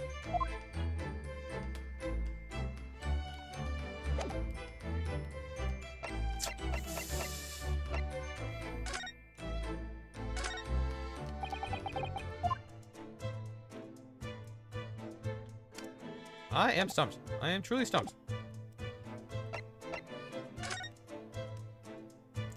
I don't know how to look up a guide without like spoiling myself.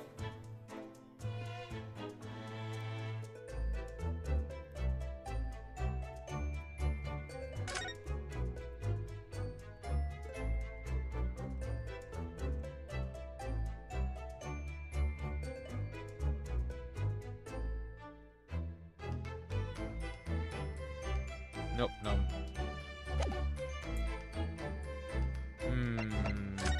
No one left.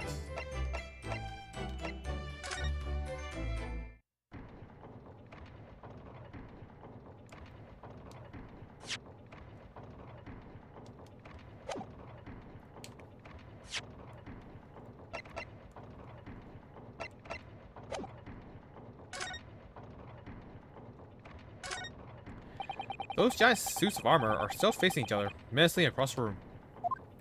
I just can't understand why anyone would wear things like that in battle.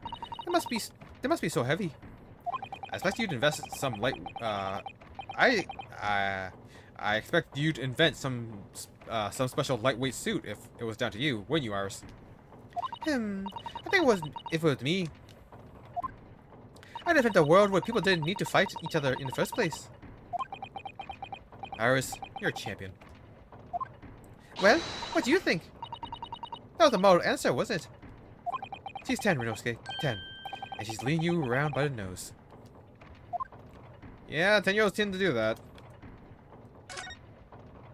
Oh, I've always dreamt of sitting sitting at a huge desk like that and looking important. Why don't you try it then? Discreetly, of course. Alright, I will. Tell me how I look. Well, Bruno, what do you think?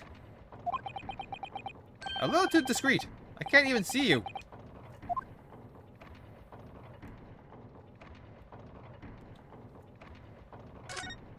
Oh my goodness. Just look at all these books. Yes, there are books about judicial systems of all different Western nations. Even for someone like me, it would take at least 10 days to read all of these. Just 10 days? Oh, I was only joking, Bruno. I thought it would be fun to play up my genius. It's scarily believable with you. That's the trouble.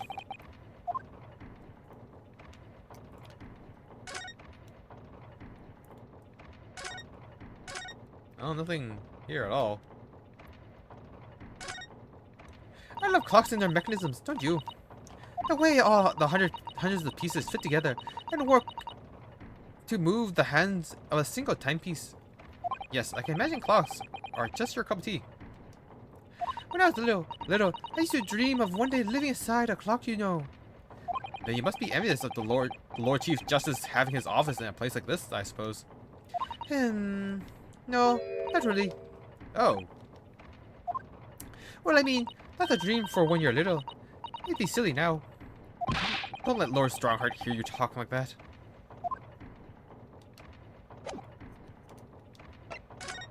I feel like I've examined everything. And presented everything. I don't know what to do.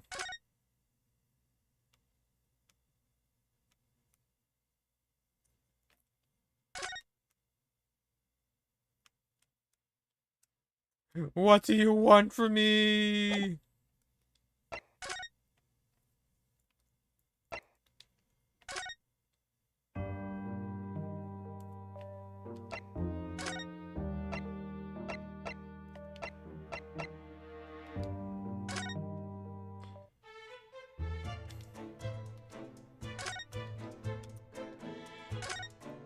It's spring at last, and the weather is warmer now.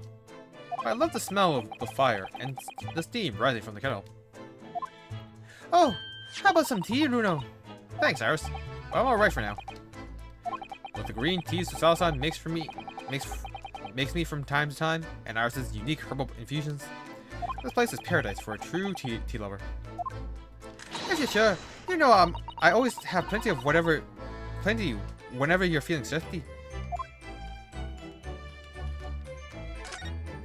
We've only been here in London for about 2 months, but my desk is starting to look a little messy already. Harley's desk is far worse, you know. I'm sure if I try hard enough, I can make my desk as messy as Mr. Sholmes. I wonder. You don't think I can? Well, it takes a certain genius to reach that level of disorder, you know. The path to true mess is long and arduous, it seems. Ah, the Daruma doll I brought with me from home. So only one eye colored in. I said I colored the other eye. I said I colored the other eye once I won my first court case here in Britain, but that's cruel. Only letting it have one eye. Yes, but it's because I don't consider myself a good enough lawyer yet. You see. Once I become a fully fledged lawyer, Miss Usao will color the other eye for me. Well, in that case, why not color in the other eye now? And then every time you win a new case, give it an extra eye. You can never have too many eyes, you know. Call me crazy, but I never considered that.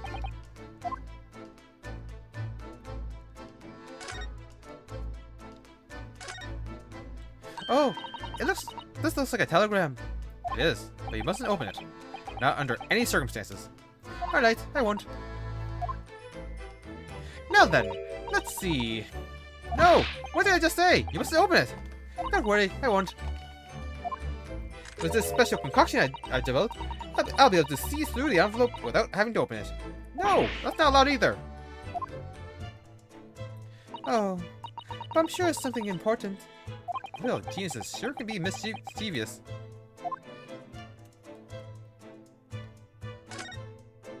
We were rather lucky to find that old aquarium left behind here. The prawns we put in there are doing rather well. And the anemones too. Ow. Apparently, tanks like those were very popular in London before I was born. Oh, you mean they're not anymore? I think people discovered it was too much effort to clean them out and change the water all the time. I can't believe that. Prawns and anemones are fun. For a while.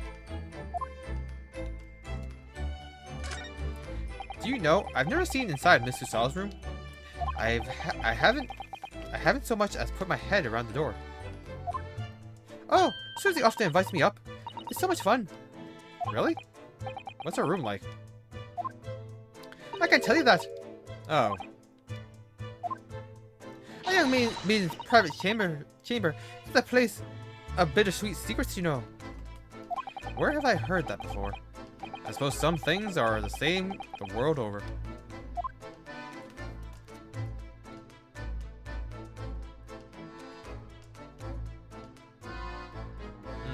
So we're all options here.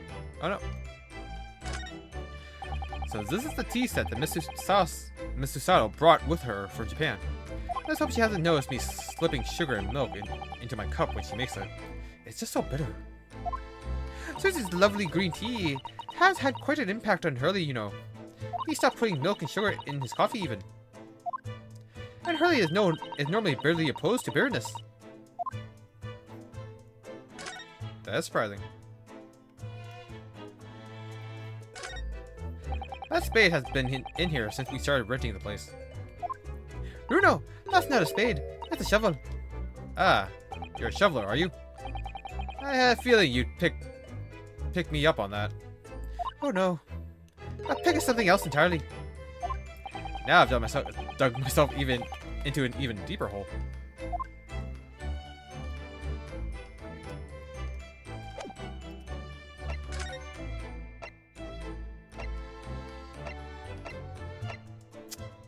Yeah, I'm out of clues here.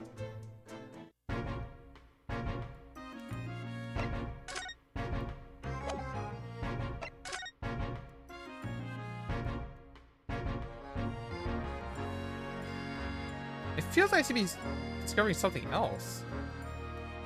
Like this isn't that gun isn't being put in the court record.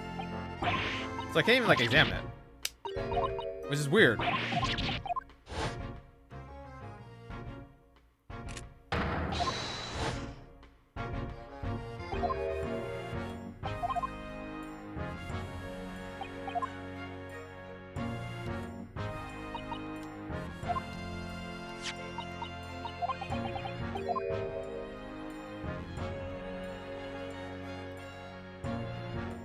Alright, so if Winnie Bank is telling the truth, and the gun only had one bullet.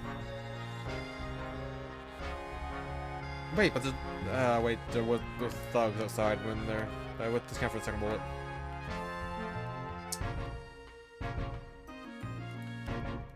What the heck do I do here?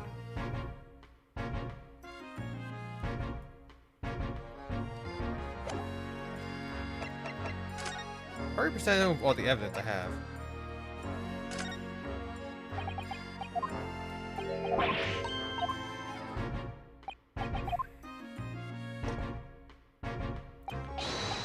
Feels like I missed something very obvious. And I'm gonna feel very stupid once I find it.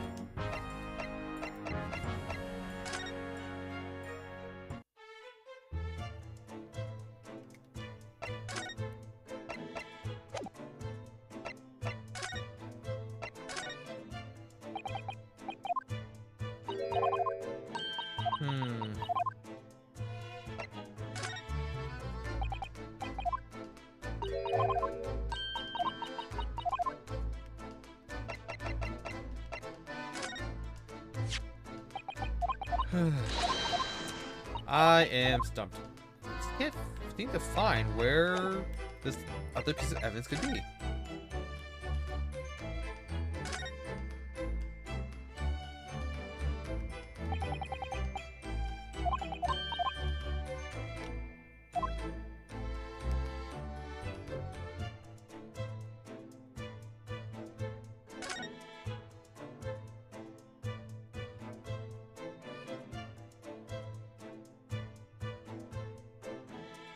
I've examined everything, and I'm pretty sure I presented everything too, so I'm completely stumped like what I can do.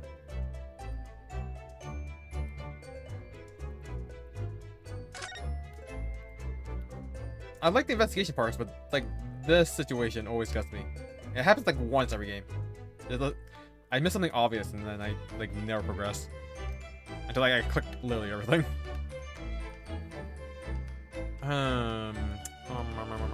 Where haven't we looked? Where's relevant? Because Gina went to get questioned.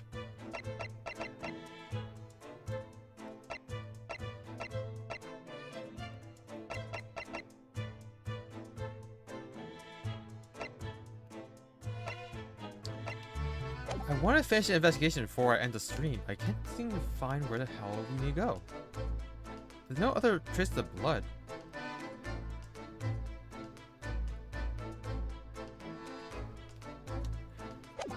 Maybe there's something in Shom Sweet that has his blood on it for some reason, and we use that.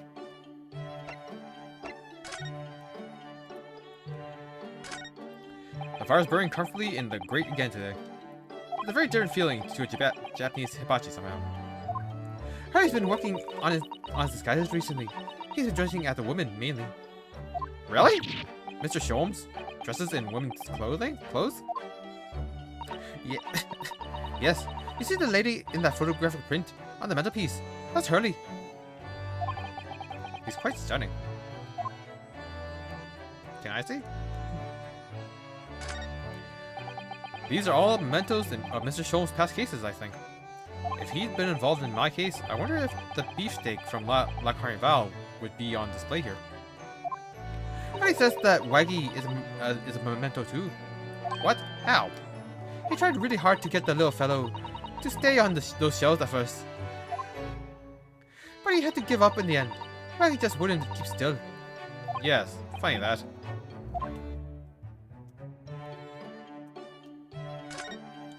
It's an unusual way to make use of a huge Chanel chest as a table for tea and coffee. But it's a very sturdy box, and I've noticed that it's always locked. Ah, well, that's because the box contains some of my most important things, which you have no intention of telling me more about, judging from that guarded smile.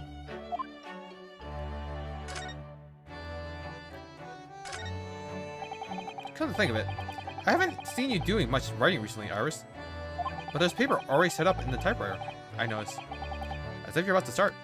I'm a little bit stuck for a new story idea, actually. Well, you could consider using what happened to Mr. Natsumi, perhaps? Oh, yes. That's a fabulous idea. And a great title just popped into my head as well.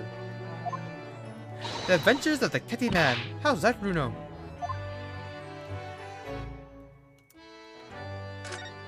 Your beautiful tea set is there on the table as usual. A cup of one of your special herbal blends always helps me relax when I'm feeling the strain. Poor Hurley. He hasn't had a drop of tea today. I wish I could take some to the hospital for him.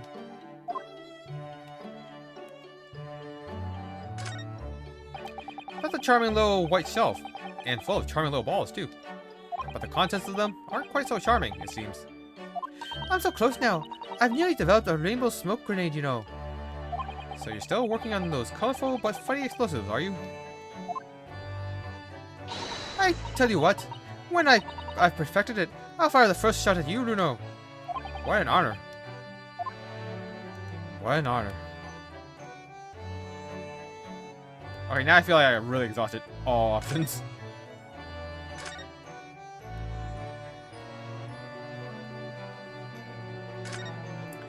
Now this really is Mr. Sholmes' faithful performing partner, then.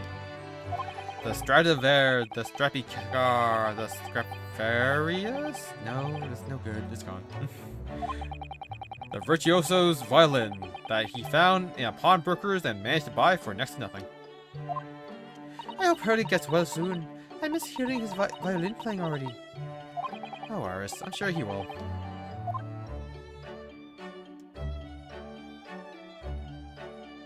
Okay, I've literally looked everywhere now. I have no idea where to go.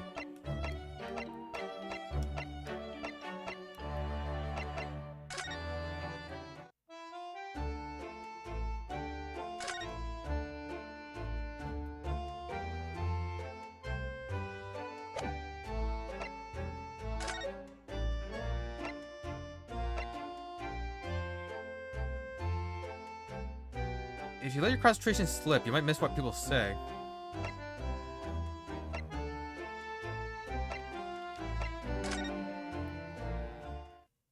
Like, I thought he would be out by now. If, like, even if he's just, like, comatose, they would let us see him, at least. But no, that's not it.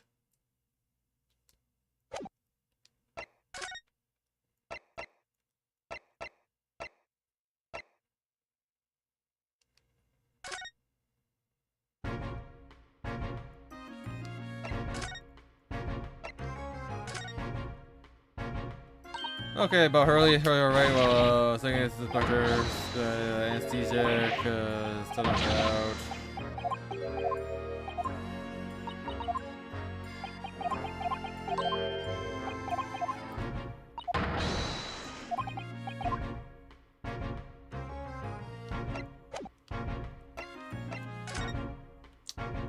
I don't have any new evidence, I can't find anything, and no one's available to talk.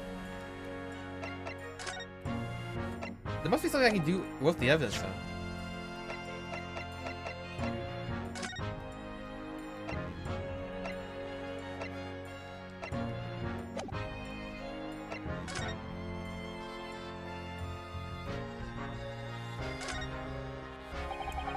So this is the second of the two photographic prints of the cat. And it really does look like Wagahai. It looks exactly it looks exactly the same as the first photograph at first glance. I suppose that's what's so compelling. Actually, now we have both pictures. I can have another go at viewing them as a stereoscopic image. So I need to cross my eyes and try to get the two cats submerged in the middle as one. Such a hard thing to do. Whoever thought of this in the first place spent a long time staring.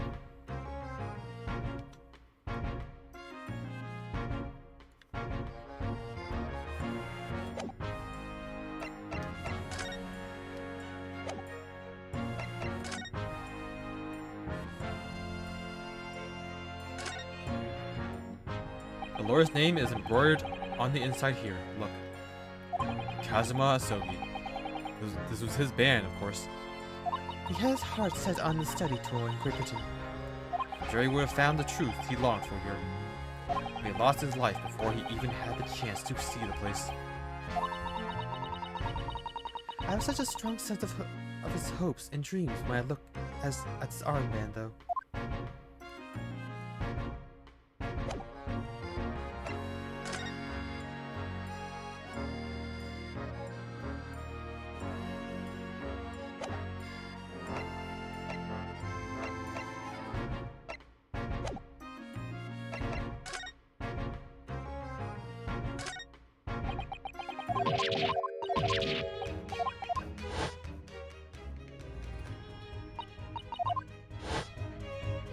Yeah, this is the box.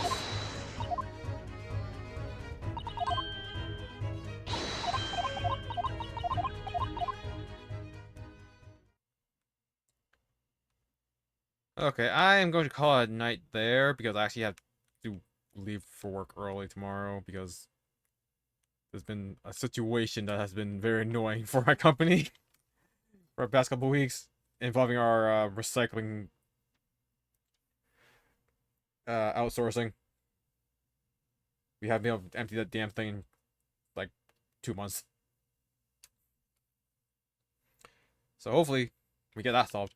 Until then, thank you everyone who joined me today, and I'll see you all next time. I'm going to look up a strategy guide and hopefully not get spoiled because I need to figure out what's going. I cannot figure out what's going on. I'm just something like super obvious, and I just can't. I feel like I've looked at it everywhere now. It must be a presentation thing, but yeah. Until next time, thank you everyone who joined me today, and I'll see you all next time. Bye-bye!